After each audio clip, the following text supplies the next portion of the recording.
Bonjour à tous, j'espère que vous allez bien et je vous invite donc ce soir à faire une lecture dans le livre du prophète Ésaïe au chapitre 52 et à partir du verset 13.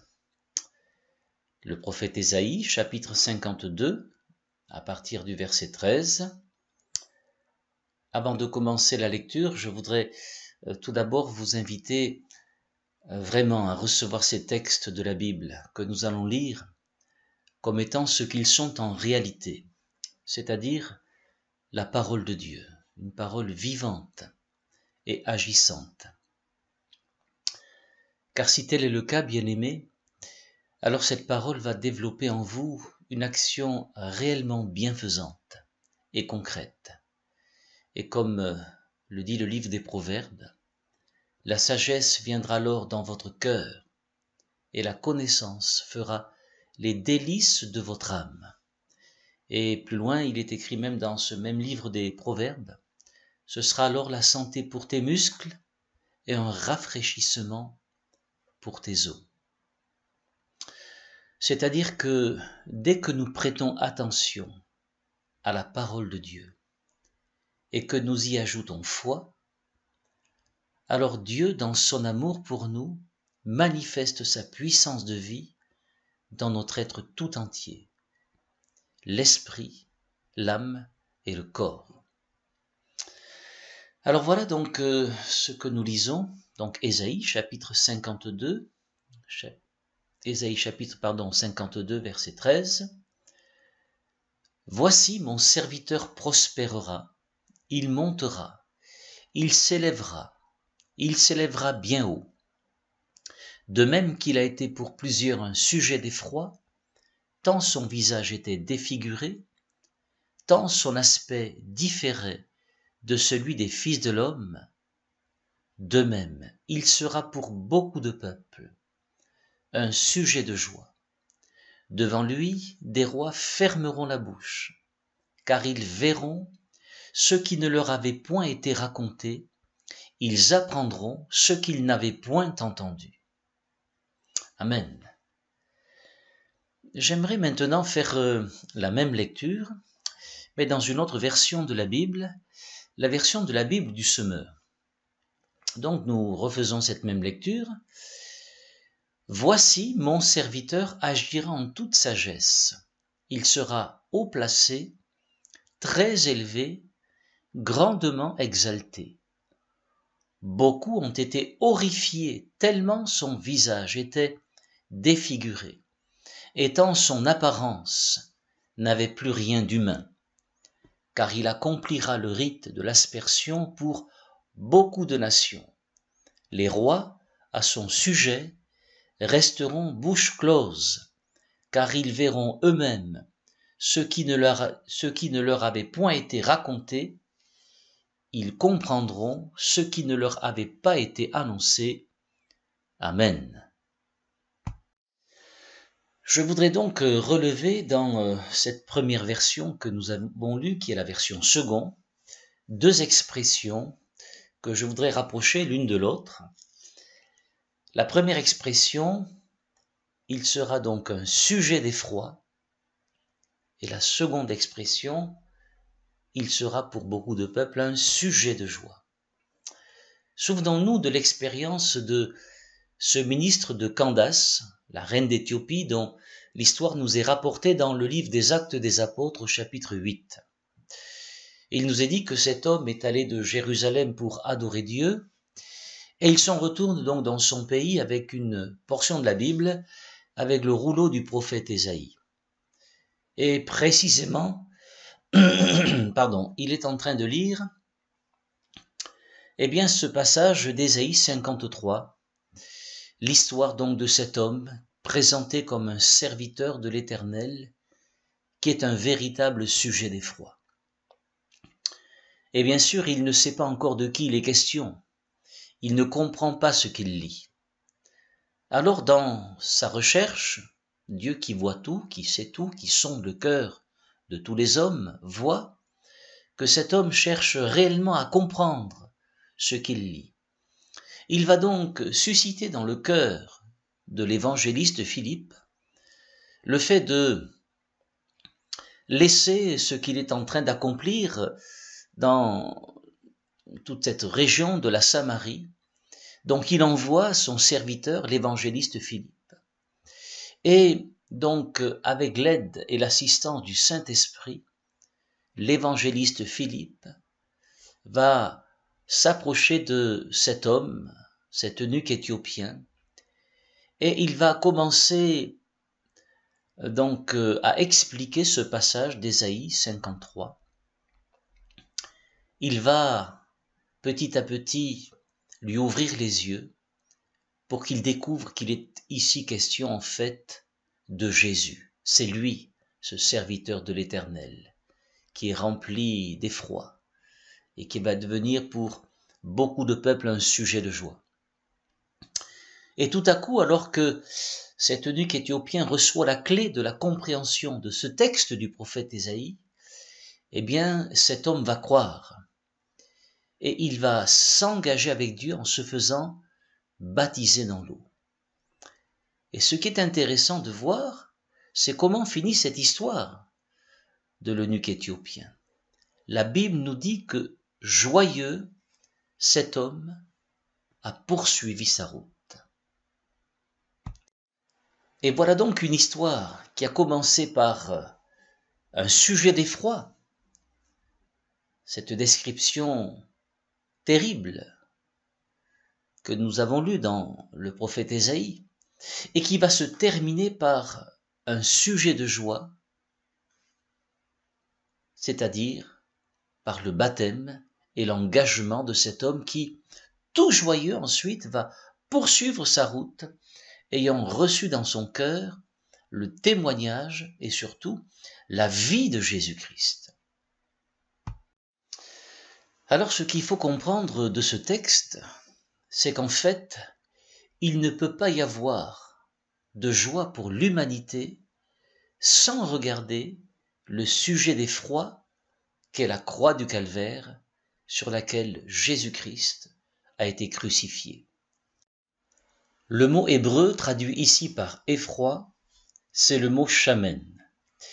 Il est traduit parfois par dévastation, par ruine, par solitude, et aussi selon le contexte par dépouillement. Dans le livre du Lévitique, au chapitre 26 et au verset 32, il est écrit ceci: « Je dévasterai le pays, et vos ennemis l'habiteront, et ils en seront stupéfaits. » Ce mot stupéfait est une traduction également de ce mot effroi, de ce mot shamen. Donc. Dans le prophète Ézéchiel, au chapitre 32 et au verset 15, il est écrit ceci: « Quand je ferai de l'Égypte une solitude et que le pays sera dépouillé », ici encore donc, c'est le mot shamen qui est utilisé. Dans Daniel, chapitre 9, verset 27, le dévastateur commettra les choses les plus abominables jusqu'à ce que la ruine fonde sur lui. Ici encore, traduit le mot shamen, donc, est traduit par le mot ruine. Dans ce chapitre donc du prophète Ésaïe, le chapitre 52, nous découvrons que le serviteur de l'Éternel a été un sujet d'effroi, c'est-à-dire un sujet de ruine, de dévastation. Mais de quelle manière concrète cette ruine a-t-elle été manifestée? Le prophète précise ici, en fait, ce que va être l'agonie de la croix, tant son visage était défiguré. Alors là, il est bon de s'arrêter quelques instants parce que l'effroi, c'est-à-dire ce que Jésus a vécu d'effroyable, a commencé bien avant la croix. Son visage a en fait été tellement marqué, à tel point que nous pouvons dire qu'il en était méconnaissable. Je crois très profondément et très sincèrement, au regard de la description que l'Écriture donne au sujet de l'arrestation et de la crucifixion de Jésus, que véritablement Jésus était méconnaissable. Nous avons d'ailleurs dans le prophète Ésaïe plusieurs détails. Au chapitre 50 et au verset 6, il nous est dit: « J'ai livré mon dos à ceux qui me frappaient et mes joues à ceux qui m'arrachaient la barbe. Et il est précisé, je n'ai pas dérobé mon visage aux ignominies et aux crachats. Il est difficile d'imaginer la souffrance morale de Christ, recevant sur son visage les crachats des hommes. Et nous avons ici une affreuse réalité, une horrible réalité de l'humiliation que Christ a consenti à subir par amour pour nous sauver. Dans Matthieu chapitre 26, au verset 67, il est écrit donc « Il lui crachait au visage et lui donnait des coups et des soufflets ». Donc au moment de l'arrestation de Jésus, eh bien Jésus a reçu des coups. Il y a eu à ce moment-là devant Pilate un temps d'humiliation profonde. On lui a enlevé ses vêtements, on l'a revêtu de manteau et on a mis sur sa tête une couronne d'épines. Et la Bible nous dit qu'avec un roseau, on frappait sur sa tête.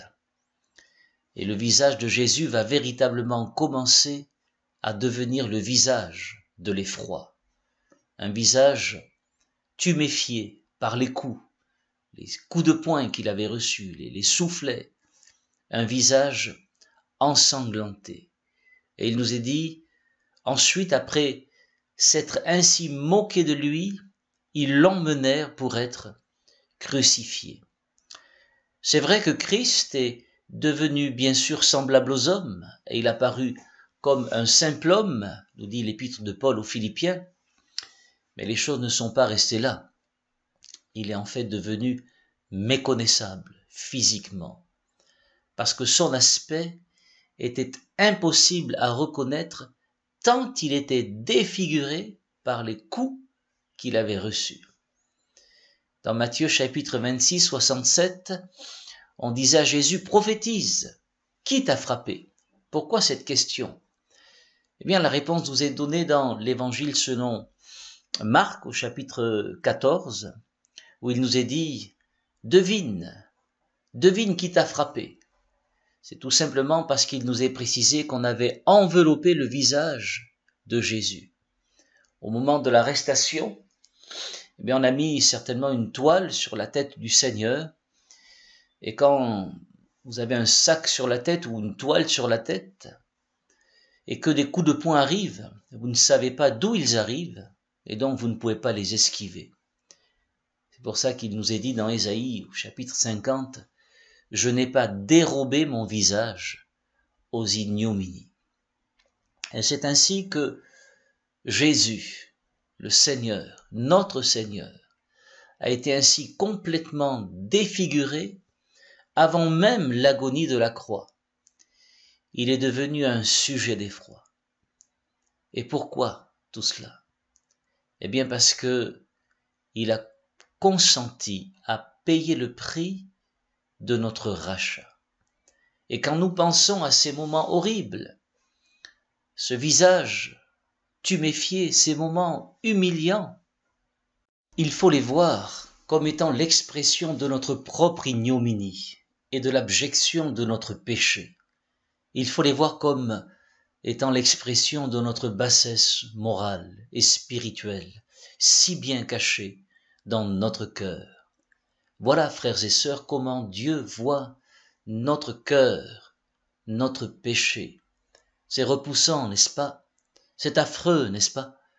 Mais pourtant, tout cela, c'est ce que nos péchés ont produit sur Jésus. Le visage de Jésus est devenu le visage de l'effroi, le visage de l'horreur, parce qu'il s'est chargé de nos péchés. J'aimerais maintenant lire ce texte avec vous dans Luc chapitre 9, verset 29. Il nous est dit ceci, pendant qu'il priait, l'aspect de son visage changea et son vêtement devint d'une éclatante blancheur. Nous sommes là donc sur le mont de la transfiguration. Et alors que Jésus est en train de prier, il est tout à coup transfiguré devant ses disciples. Dans 2 Corinthiens chapitre 3 verset 18, il nous est dit « Nous tous, dans le visage découvert, contemplons comme dans un miroir la gloire du Seigneur, nous sommes transformés en la même image, de gloire en gloire, par l'Esprit du Seigneur. » Voilà pourquoi, frères et sœurs, Dieu a accepté que le visage de son Fils, lui dont il est dit qu'il est le plus beau des fils de l'homme, voilà pourquoi il a accepté que le visage donc de son Fils devienne le visage de l'effroi et de l'horreur. C'est pour que nous ayons un jour en Jésus-Christ la possibilité d'être transformés, d'être métamorphosés, d'être transfigurés en la même image de gloire par la puissance du Saint-Esprit, pour que nous soyons un jour transformés à son image glorieuse. Quel amour mystérieux, quel amour incompréhensible. Le Seigneur Jésus a supporté notre ignominie coupable. Il s'est chargé de l'horreur de nos péchés et il a versé son sang précieux pour nous laver et nous purifier, de telle sorte qu'il puisse dire un jour à chacun de nous qui sommes devenus son Église, ce qui est écrit dans le livre du Cantique des Cantiques, au chapitre 2 et au verset 14, « Lève-toi, ma belle, fais-moi voir ta figure, car ta voix est douce et ton visage est agréable. » Gloire à Dieu. Voilà l'œuvre extraordinaire de Jésus-Christ, qui rend agréable le visage des hommes défigurés par la haine, par le mal, par la violence et par le péché. Et parce qu'il s'est livré pour elle, il peut la rendre pure, parfaite, sans tache et irrépréhensible. Alléluia. Lisons maintenant dans Hébreux chapitre 12 et à partir du verset 1er.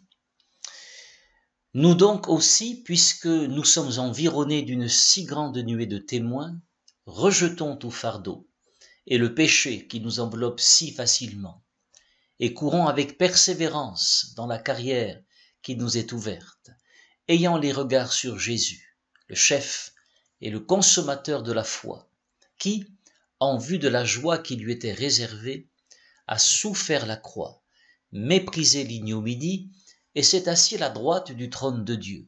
Considérez en effet celui qui a supporté contre sa personne une telle opposition de la part des pécheurs, afin que vous ne vous lassiez point, l'âme découragée. Amen. Frères et sœurs, si Jésus a accepté de devenir un tel sujet d'effroi, c'est parce qu'il avait devant lui la joie de voir la métamorphose qui allait s'opérer dans nos propres vies, des vies qui étaient ravagées, détruites et ruinées par le péché.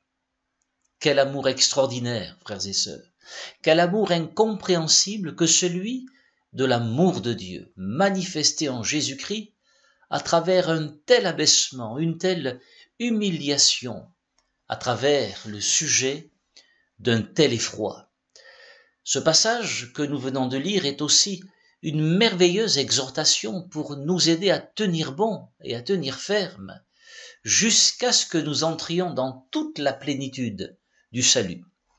Et c'est vrai que nous pouvons traverser des moments difficiles, et notamment le verset 3 nous exhorte à considérer celui qui a supporté contre sa personne une telle opposition, une telle souffrance et un tel effroi de la part des pécheurs, un tel effroi, afin que nous ne soyons pas découragés en luttant contre le péché.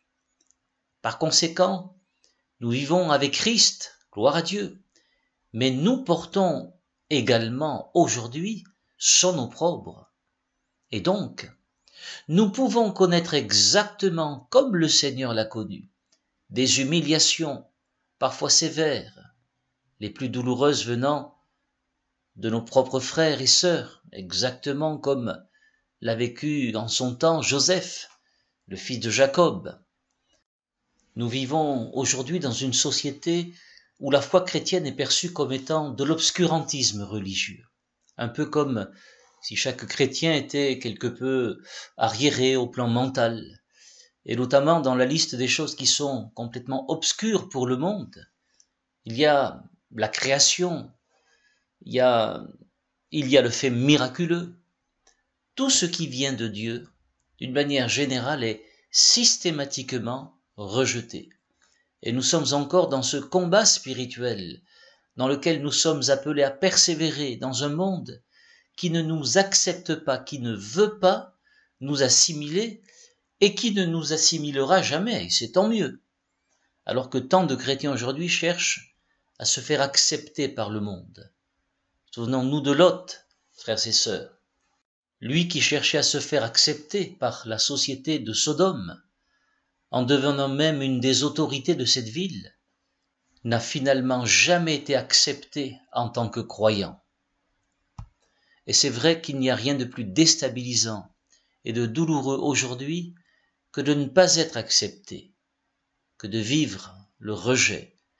Et aujourd'hui, pour bien des chrétiens dans le monde, c'est un véritable sujet d'effroi que de vivre véritablement l'évangile. Et dans ce contexte de rejet et de fortes et violentes persécutions, ce qui va faire tenir le chrétien, ce qui va nous faire tenir, frères et sœurs, c'est précisément la perspective de la joie qui nous est réservée dans le ciel, exactement comme le Seigneur Jésus, qui a supporté toute cette ignominie en vue de la joie qui lui était réservée dans le ciel, celle de nous racheter, celle de nous avoir avec lui. Alléluia. Ces moments effroyables que nous traversons parfois à cause de notre foi en Jésus seront bientôt suivis d'une joie éternelle, frères et sœurs, qui couronnera le front de tous les rachetés. Gloire au Seigneur. Alléluia. Alors que le monde, lui, aujourd'hui, vit à l'envers ces choses, en disant « Je veux la joie maintenant », ce à quoi la parole de Dieu répond dans Ecclésiaste chapitre 12, verset 1er, « Jeune homme, réjouis-toi dans ta jeunesse, livre ton cœur à la joie pendant les jours de ta jeunesse, marche dans les voies de ton cœur et selon les regards de tes yeux.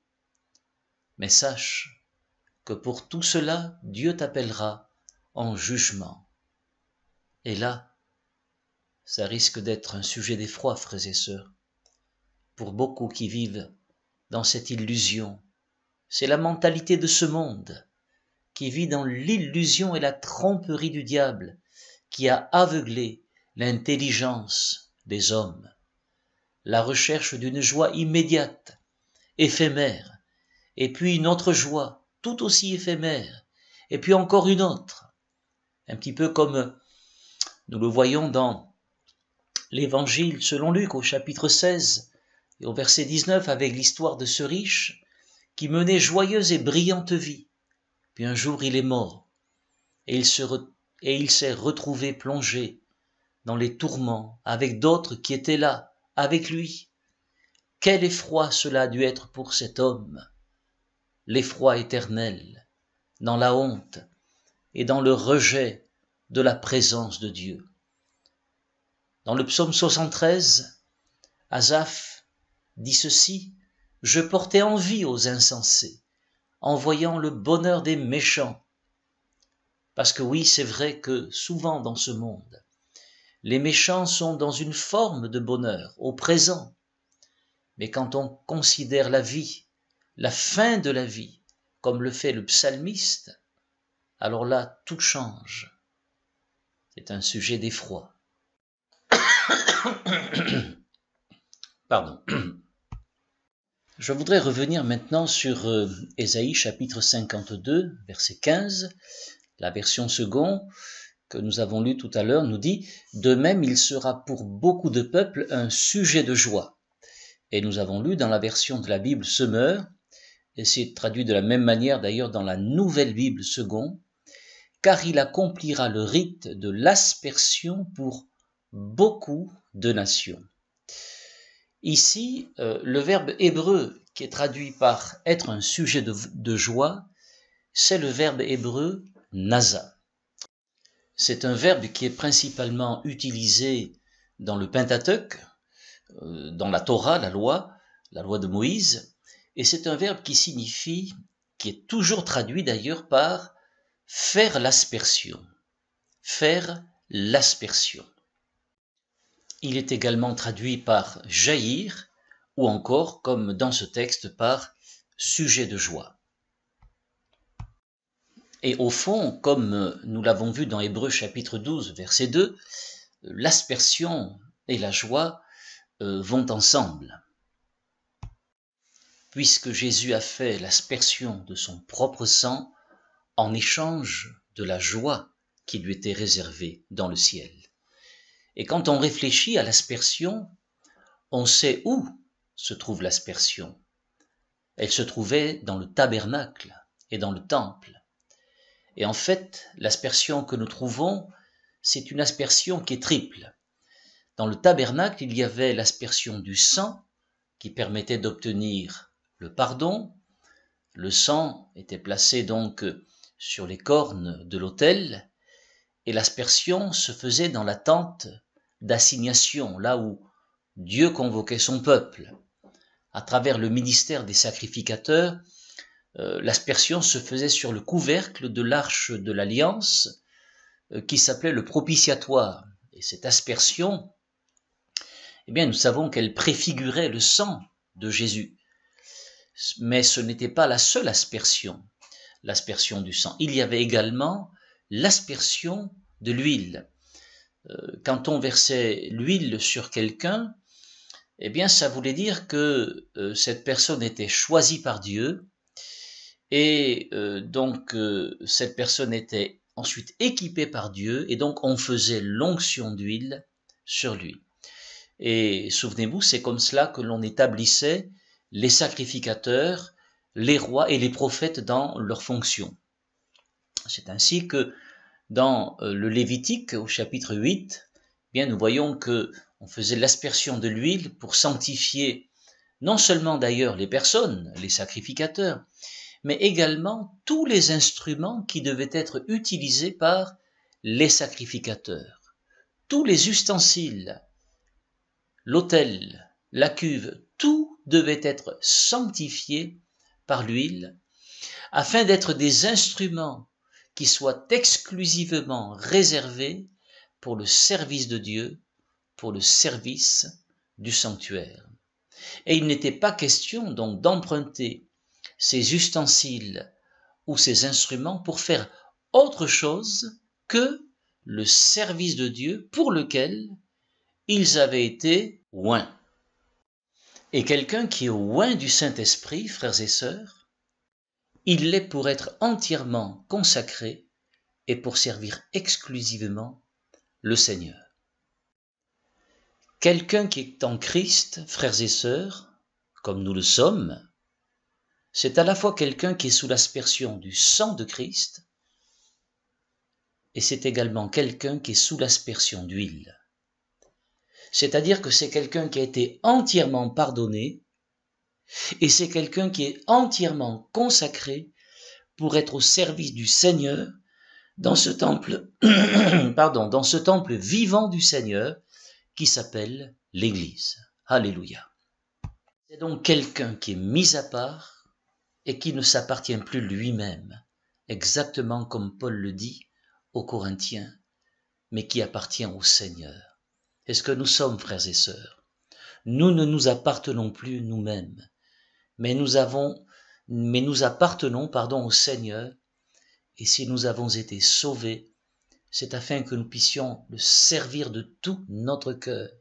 C'est afin que nous apprenions à apprécier chaque jour la valeur du sang de Christ qui nous a lavés, purifiés, entièrement pardonnés. Et c'est aussi afin que nous puissions apprécier l'onction, la valeur de l'onction du Saint-Esprit par laquelle et à travers laquelle Dieu nous a qualifiés pour le servir efficacement dans ce monde en étant ses témoins. Que le nom de Jésus soit béni.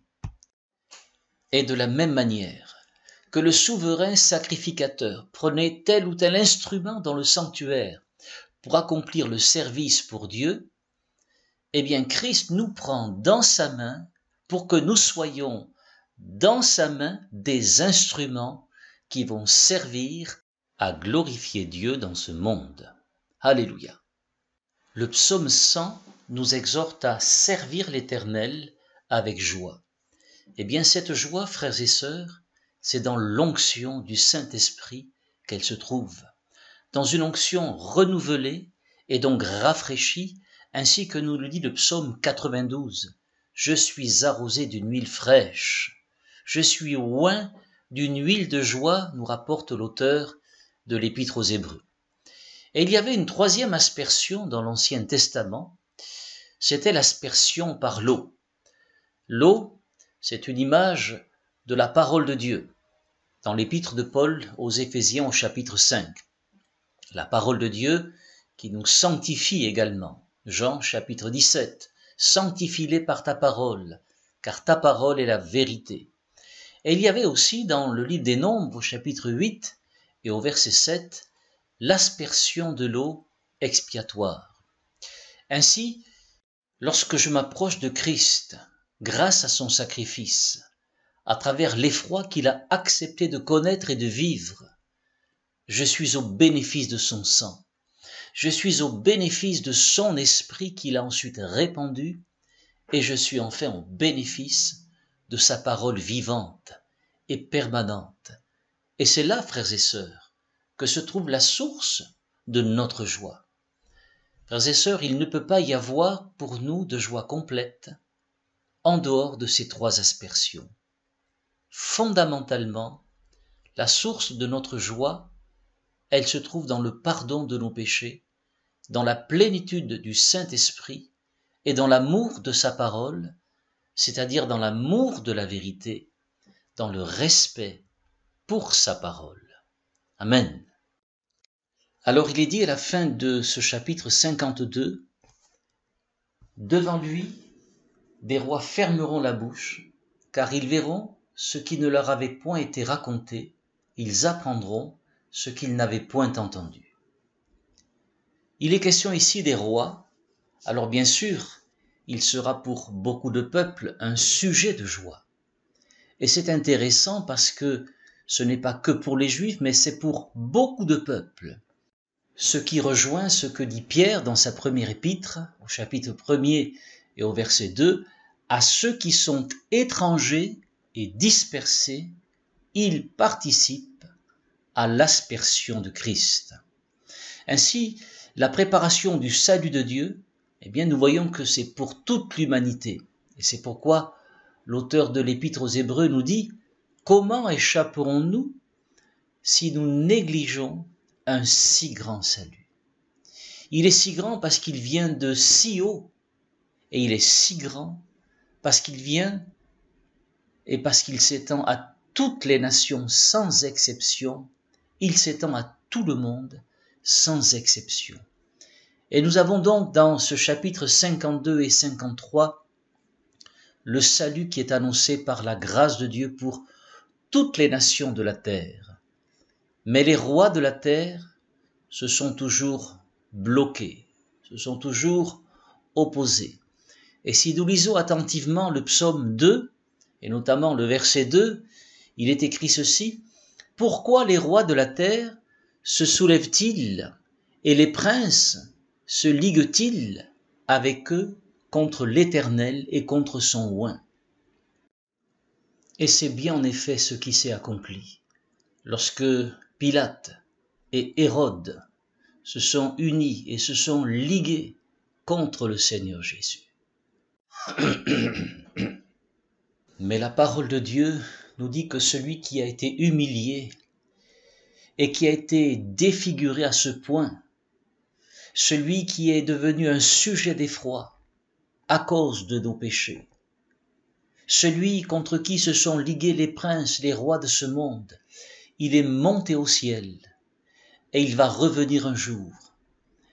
Et Ésaïe 52 nous dit qu'à ce moment-là, les rois de la terre n'auront plus rien à dire. Ils fermeront leur bouche. Ils ne pourront plus parler parce qu'ils n'auront plus d'arguments, parce qu'ils seront dans un effroi épouvantable, au point, nous dit le livre de l'Apocalypse, de se cacher dans les rochers et de dire aux montagnes, montagnes, tombez sur nous, désirant ainsi se soustraire à la présence de celui qui revient comme étant le roi des rois. Alléluia. D'où cet appel que nous trouvons d'ailleurs à la fin du psaume 2, au verset 12. Baisez le Fils de peur qu'il ne s'irrite et que vous ne périssiez dans votre voie, car sa colère est prompte à s'enflammer. Heureux tous ceux qui se confient en lui. Approchons-nous donc de ce merveilleux Seigneur. Et si vous ne le connaissez pas encore comme tel, alors découvrez en Jésus le Sauveur de votre âme. Approchez-vous de lui et adorez-le parce que, pour ceux qui ne l'acceptent pas, pour ceux qui le méprisent et le rejettent, pour ceux qui voudront simplement vivre de leur joie présente, eh bien malheureusement un jour, ce sera l'effroi, ce sera l'épouvante.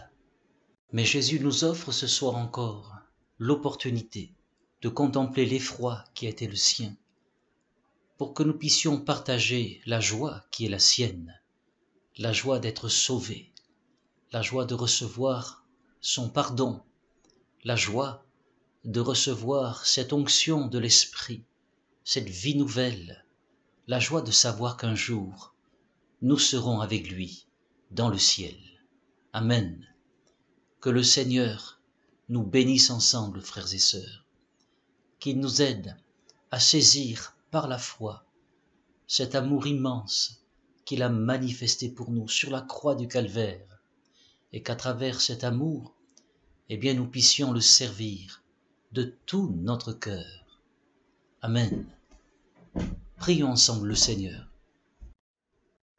Nos mots sont bien faibles, Seigneur, pour te dire toute la gratitude, toute la reconnaissance que nous éprouvons lorsque nous pensons, Seigneur, à toutes ces choses, lorsque nous réalisons que tu as accepté, Seigneur, par amour pour nous, de vivre un tel effroi, une telle honte, de te charger de tous nos péchés, Seigneur. Oh, merci de nous avoir aimés à ce point, Seigneur. Et aide-nous, Seigneur, nous t'en supplions, à manifester dans notre vie, au quotidien, Seigneur, cette reconnaissance et cet amour en retour, Seigneur, afin que nous puissions véritablement traduire dans nos actes, dans nos paroles, dans nos pensées, cette consécration, cette mise à part, Seigneur, qui traduit l'aspersion qui a été faite sur notre vie. Non seulement l'aspersion du sang, mais l'aspersion de l'huile. Ô Seigneur, reçois toute la louange de notre cœur, parce que tu en es vraiment digne, Seigneur. Nous louons ton nom de tout notre cœur, au nom précieux et béni de Jésus. Amen.